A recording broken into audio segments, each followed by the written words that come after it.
What is this? I'm sorry, Cal. This is not the way I like to do things. And don't do it.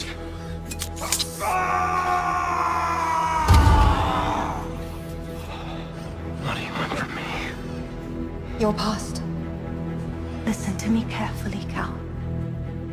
You're about to enter the Animus. What you're about to see, hear, and feel are the memories of someone who's been dead for 500 years. Wait a minute.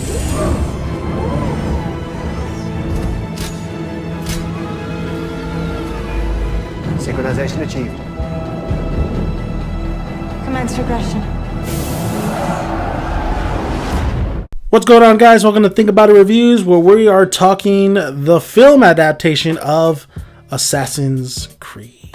Now, Assassin's Creed is starring Michael Fassbender, Marriott Cotlet, and Jeremy Irons. But I'm going to warn you guys, this is a spoiler review because it already has been out, and I think we want to discuss this film, right? I think we should discuss this film. I mean, whether I liked it or I didn't like it, thought it was okay. So I've only played one Assassin's Creed game. I think that was Black Flags, and it's not like I played the whole story mode. I just played bits and parts of it, and I like the concept. I like the handles of the controls, but that's the game.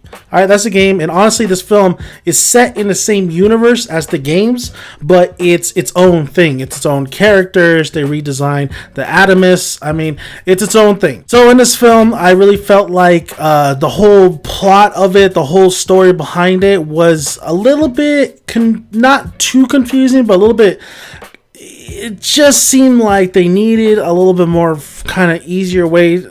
Just too much. It just felt like there was too much going on, but honestly, it wasn't too hard to follow along what the main thing was, what they wanted, what this company that saves Michael Fassbender from execution because he is a murderer, but he kills a pimp, so he's not too much of a murderer. They want to go to his ancestry. They strap on the Animus, where you see in the trailers and stuff, and he revisits like about 500 years ago or something like that, where we're in the Spain in I want to say Armada, but we're back in Spain, and his ancestor is the key to basically finding out where the Apple of Eden is, and the Apple of Eden contains the free will.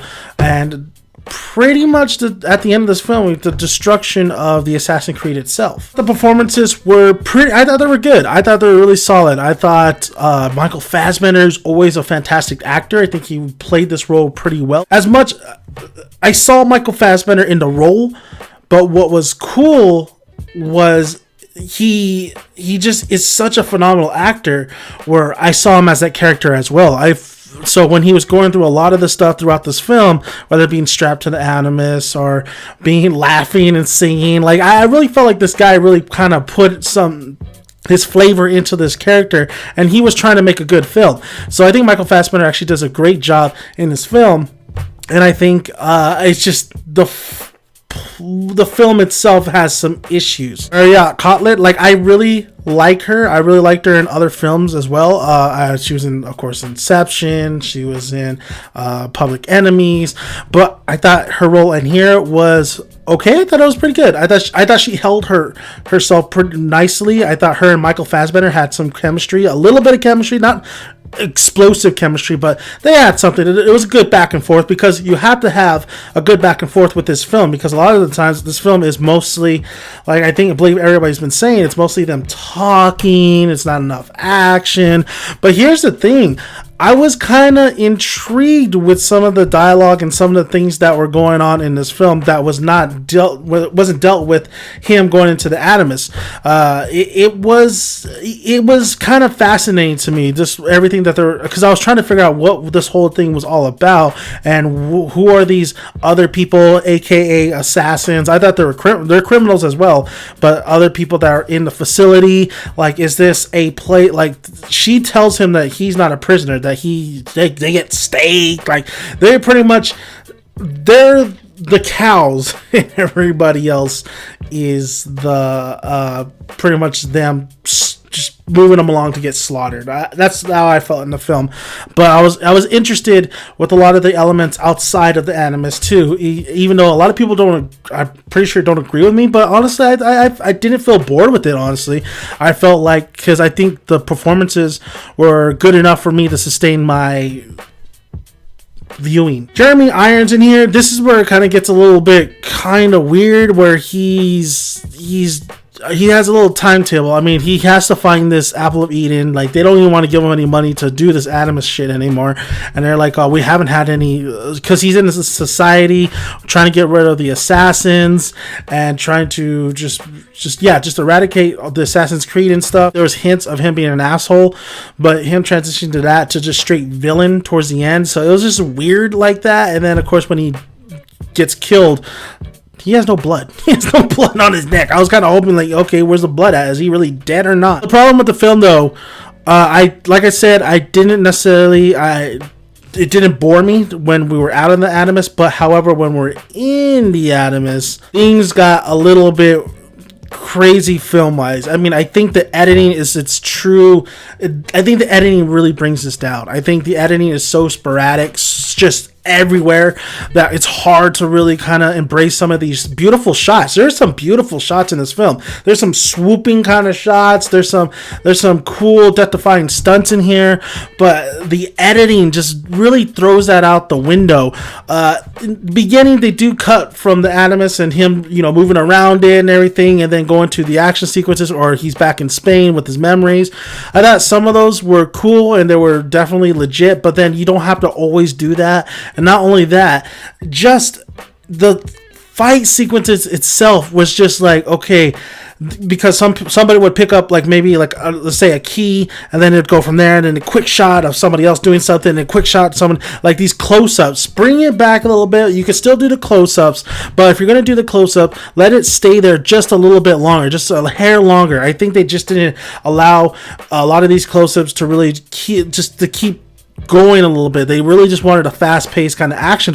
They wanted that trick where if you cut it real fast, then the film seems to be going really fast, and the action sequences seem to go really fast. And that's a problem sometimes with the editing. I just like, calm down with that.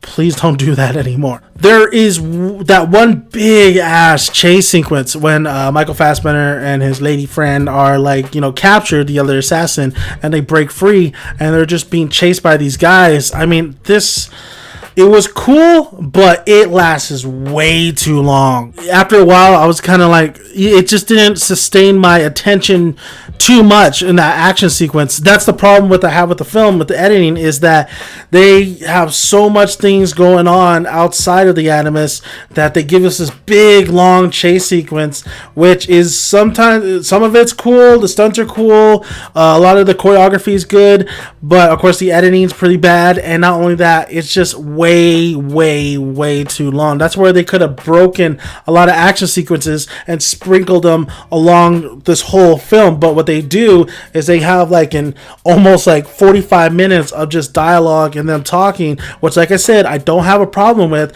But if you're gonna do some action sequences, why don't you sprinkle it with that in the beginning of that 45-minute mark? Why don't you sprinkle it after the 20-minute mark, and then go back to some dialogue and stuff and what he's been doing? Because this guy is experienced. This is a wear and tear on his body. That's what I like about it. The Animus is like, it's a wear and tear on his body. When he almost looked like he was ODing, but he was going paralyzed by it. He does the leap of faith and all that stuff.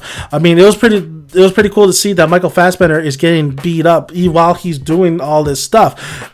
He's not really in the dream sequences. He's just seeing what everything is around with it, and Animus is reacting to his movements, but his body could, he's not that guy. He's not his ancestor. He is Michael Fassbender.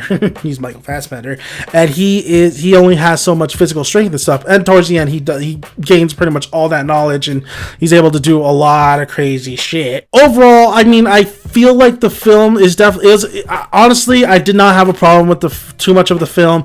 I thought it was a good first watch. I'm I'm never gonna go back to it and watch it over and over again. That's just a film. This is a film where it has a lot of editing problems, and then when also they don't do enough character development with, especially the other assassins.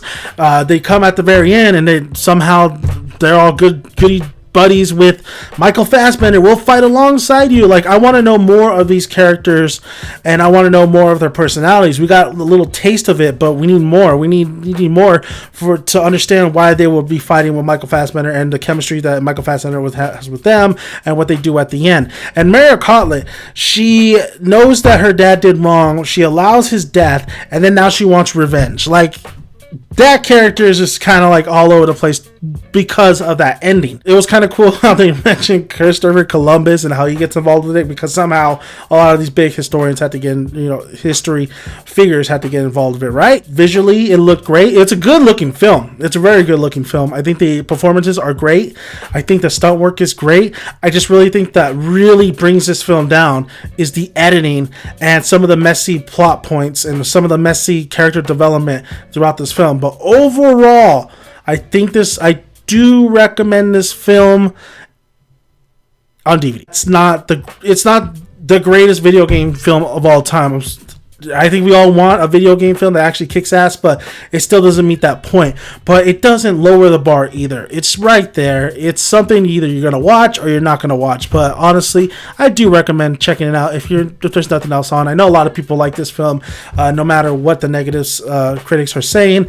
I don't understand why they gave this film so much shit. I just think they gave if anything, you just get the editing so much shit and a little bit just make it a little bit of better script. If there's a sequel coming out like they plan to do, I think I'll check it out. I think it's an interesting idea, and I think it could really work on the big screen. They just need to clean up the script, and they really need to get another editor on here. But I think the film itself was good, directed really well, and the performance is really well done too. Subscribe, like, comment below. Love to hear your guys' thoughts. Like I always say, grab a chick, grab a seat, sure you got some good popcorn to eat. I'll see you at the cinema.